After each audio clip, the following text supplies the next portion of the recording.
So my friend Sarah bought a lamp. That's it, a $200 lamp from West Elm. 6 months later, she'd blown through 5 grand. And when I asked her what she bought, she literally couldn't remember half of it. If you've ever treated yourself to one nice thing and then suddenly everything else you own looked like trash, yeah, we need to talk. Okay, so be honest. Have you ever done this? You finally pull the trigger on something you've been wanting forever. Maybe it's a new couch. You've been saving up, you did the research, you feel good about it. It gets delivered, you set it up, and for like 20 minutes, you're on top of the world. But then you sit down on your beautiful new couch and you look at your coffee table, that coffee table you've had for 3 years, the one that was totally fine yesterday. Suddenly, it looks cheap. So you open Instagram, just for inspiration, right? Then you're on Wayfair, just browsing. But there's this coffee table and it's actually on sale and it would look perfect with the couch. Cart, checkout, $380.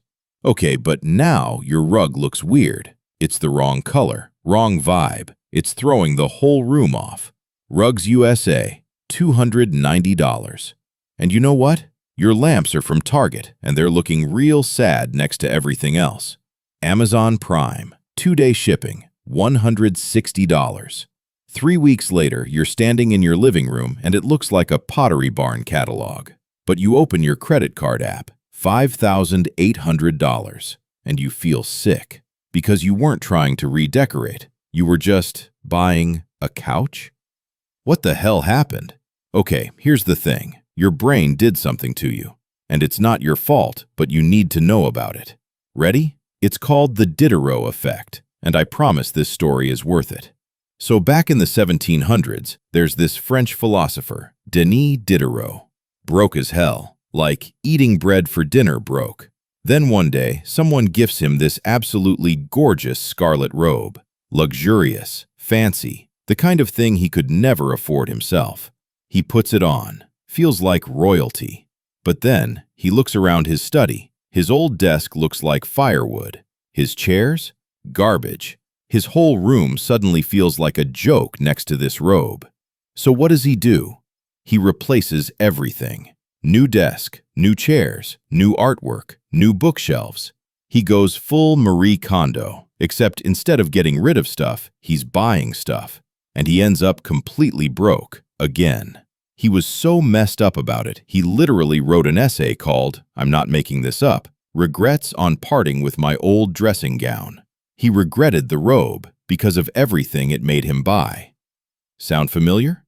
Here's what's happening in your brain. When you bring one higher quality item into your life, your brain basically hits a reset button. Scientists call this consumption cascading. Everything you already own gets mentally downgraded. That coffee table didn't change. Your brain changed. It created a new baseline, a new standard.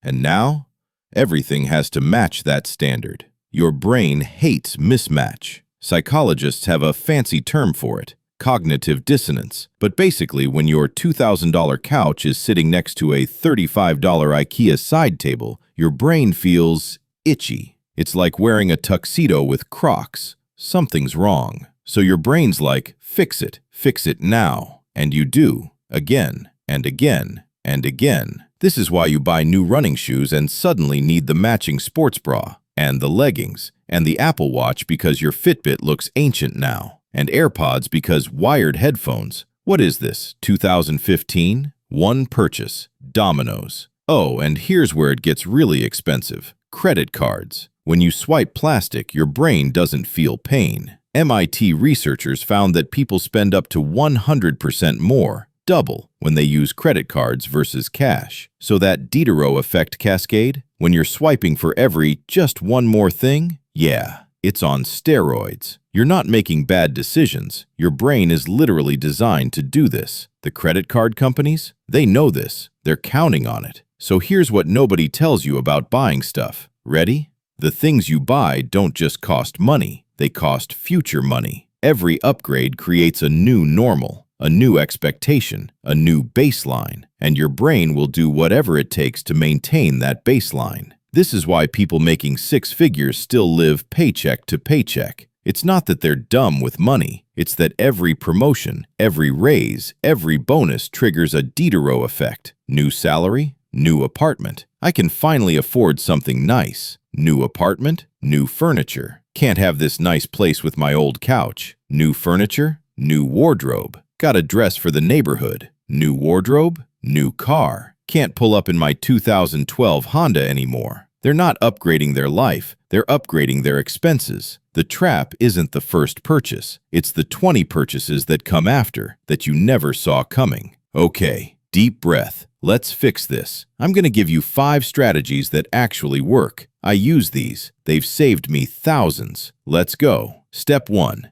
The dominoes question. Before you buy anything over $100, stop. Ask yourself out loud, what else will this make me want to buy? Seriously, say it out loud. There's something about hearing yourself say it. Here's an example. You're about to buy a $1,200 espresso machine. Because you're done with Starbucks, you're going to make fancy coffee at home. It's an investment. Stop. If I buy this espresso machine, what else will I want? Probably a burr grinder, $300. Definitely a milk frother, $100. Oh, and good beans, fancy ones, $30 a bag. Wait, now my mugs look cheap. New mugs, $80. Actually, my whole kitchen counter situation feels wrong now. See what I mean? You're not deciding on a $1,200 purchase. You're deciding on a $3,000 purchase. Maybe you still buy it, but now you know. You can plan for it. You're not shocked when your credit card statement hits. Most people don't do this. They buy the espresso machine. Then 3 months later, they're like, why did I spend $2,800 on coffee stuff? Because Diderot. Step 2. Give yourself aesthetic zones. Okay, this one's subtle, but it's a game changer. You don't need your entire life to match one standard. You can have zones. Here's what I mean. Your living room, high-end. Nice couch, nice art, the whole thing. Your bedroom, IKEA's totally fine. Your car, a reliable Toyota. Your workout clothes, Old Navy mixed with 1 pair of Lululemon leggings. Here's the key. Your brain wants consistency within a category, but it doesn't need consistency across categories. If you upgrade your couch, yeah, your coffee table might need to match. Same room, same zone. But your bedroom furniture? Different zone. Your brain gives you a pass. This saved my friend Maya so much money. She upgraded her kitchen. New appliances, new backsplash, the works. Looks incredible. But her bathroom still has the contractor-grade stuff from when she moved in. Different zone. Her brain doesn't care. No Diderot effect. You contain the cascade. Step 3. The 30-day freeze.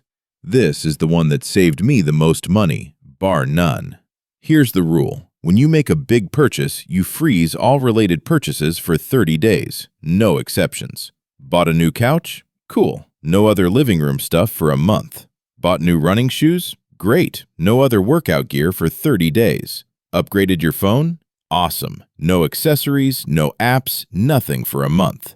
Why does this work? Because the Diderot effect is strongest right after you buy the thing. Your brain is in upgrade mode. Everything looks terrible. You're emotionally activated. You're in a spending trance. But if you just wait, that emotional spike fades. After 2 weeks, the new couch is just the couch. Your old coffee table stops screaming at you. The itch goes away. Last year, I bought a desk, $850. Felt amazing. Immediately, like same day, I wanted a new chair, new monitor, new keyboard, desk lamp, mouse pad, cable management system. I had $1,600 in my Amazon cart. I made myself wait 30 days. You know what happened? Week 3, I looked at my setup and thought, this is actually fine. Saved $1,600 by doing nothing, just waiting. Step 4. Build the ripple budget. Look, sometimes the Diderot effect is legit. Sometimes you do need other stuff to make the first thing work. So plan for it. When you're budgeting for something big, add 20 to 30% for ripple purchases. You're buying a $2,000 couch? Budget $2,600 because odds are you'll need something to make it work. And if you planned for it, you're not going into credit card debt. And if you don't end up spending it, that extra $600 goes straight into your high-yield savings account or your Roth IRA. You're not spending more. You're just being honest about what things actually cost. The couch isn't $2,000. The couch plus everything the couch makes you buy is $2,600. That's the real price. Step 5. Think in systems, not items. This one's borrowed from minimalist fashion people, but it works for everything. Instead of randomly upgrading stuff, think in ecosystems. When you're about to buy something new, ask, does this fit into my existing system, or am I starting a whole new system? New system equals expensive. That's the Diderot effect waiting to happen. Fits existing system equals safe. Example, you've got a minimalist, neutral-toned living room. Everything's gray, white, black, clean lines. You buy a new couch in that same vibe. It fits, no cascade. But if you buy a bold, colorful, boho-style couch, now everything else looks wrong. New system. Everything's got to change. Same with tech. You're an Apple person? Stay Apple. iPhone, MacBook, AirPods, Apple Watch. Everything syncs. Easy. But the second you mix in Android, Windows, random Bluetooth speakers that don't connect, nothing works together. You get annoyed. You start replacing stuff. One ecosystem. Stick with it. Way cheaper. Here's what changes when you understand this. You stop being shocked by your credit card bill. You stop feeling guilty about treating yourself. You stop accidentally upgrading yourself into a financial corner. My friend Sarah, the one with the $200 lamp that turned into $5,000, she gets it now. Last month, she wanted to redo her bedroom. Bought a new bed frame, $900. Old Sarah would have immediately bought new nightstands, new lamps, new bedding, new curtains, new dresser. New Sarah? She set a 30-day freeze. Week 1, she wanted to replace everything. Week 2, still itchy. Week 3, she stopped noticing. The bed frame just became the bed frame. She saved over $2,000.